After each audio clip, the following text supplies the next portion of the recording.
Hey, what's up guys, it's me Naren Ramesh and today I'm going to be reconstructing my 6.52 and 5.93 singles from yesterday. These were both very informative solves and did help me a lot as the solutions were quite good. But more importantly, I also will be looking at some of the mistakes I made and how to improve on them. Hope you can get something from this video. So without further ado, let's get into the 6.52. The scramble will be on screen and you can follow along with me as I perform the scramble.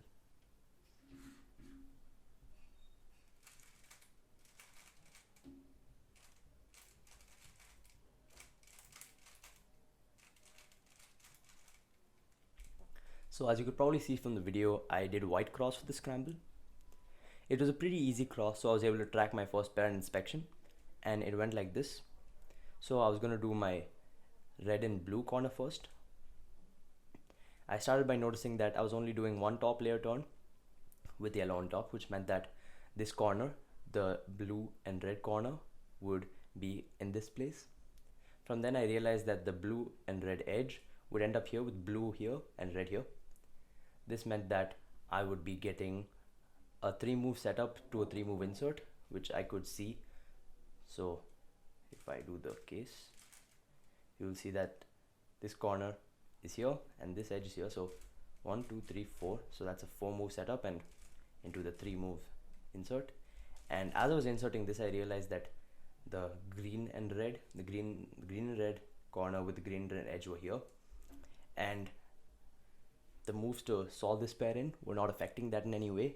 So I realized I could use that to my advantage. So after that, I started with this insertion. I quickly moved on to this with a U2, and once I did that, I did this to set this pair up. So that's an sledgehammer, hedge slammer, my bad, and that set up these pairs to a 3-move insert. And I rotated. I think I probably could have done this, but I thought it was better to rotate, and it did end up being better for the future pairs. So I rotated and I inserted this into the back.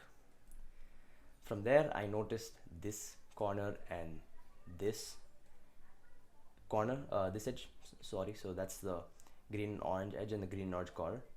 I didn't actually notice the color of this right away, but I realized that the orange and blue corner was in its slot, which meant that this could only be the orange and green corner.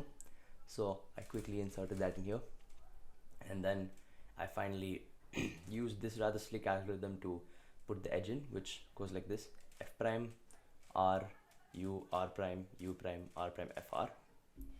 And here's where my slight mistake came. So first I'll begin by showing my solution. It was just, I did a U followed by a soon, and I had a G perm. However, if I go through the scramble again,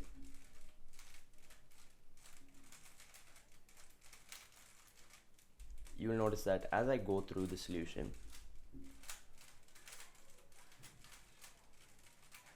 I could have here cancelled into the soon from this angle, and that would have given me a J perm, which I could have executed like this, which meant that that could have very well been a 5, as it cancels into the OLL and gives me a much easier PLL.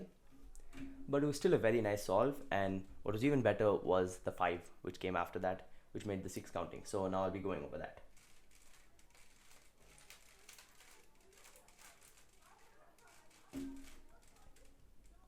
So this is the scramble.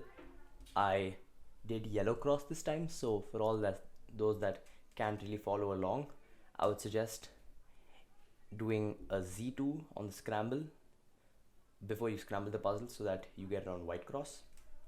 Anyways, the first thing I noticed was that these two, the blue and red edge and corner, were right next to each other for a 3-move for a very nice insert. So I decided to preserve that, and I did a cross with only F, D and R moves, and what that did is it preserved the top layer, so the back of the top layer anyways. So I started by doing an F, R prime, so these two would be solved opposite, then an F2 so that these three would be solved opposite, and finally D prime, R prime, D prime, and that solved my cross.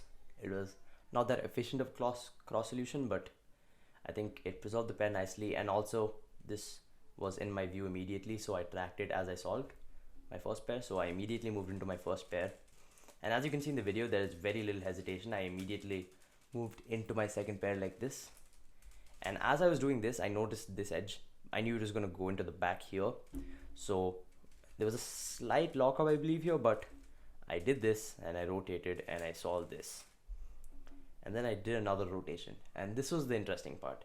So regarding EO, I don't know many algorithms to solve this case. However, I did know one thing. If I have the three edges like so kept here, when I execute this case, it will give me the cross on the opposite color of cross of the starting cross. So basically I had the bar here, but I had my edge over here, which is not what I wanted it. I wanted my edge to be here. So I basically wanted this case to be inverted for me to get EO when I solved my last pair. So I did that and I solved it in, I'm not sure if it's the most efficient way, but it worked. So took it out here and then I set it up for the 3-move insert, inserted it there. And here was the cool part. So I know this ZBLL and it's one of the few ZBLLs I know. Sometimes I just experiment around with algs on the 3x3, taking out F12 pairs and putting them in different ways, and I just come up with my own odd ZBLLs, and this is one of them. I'm not sure if this is the correct alg, but it works pretty well. So I noticed it almost immediately and did a U and I executed it like this. If you want to do it on the opposite way, this works both ways, meaning that if the case is inverted, you can still do it.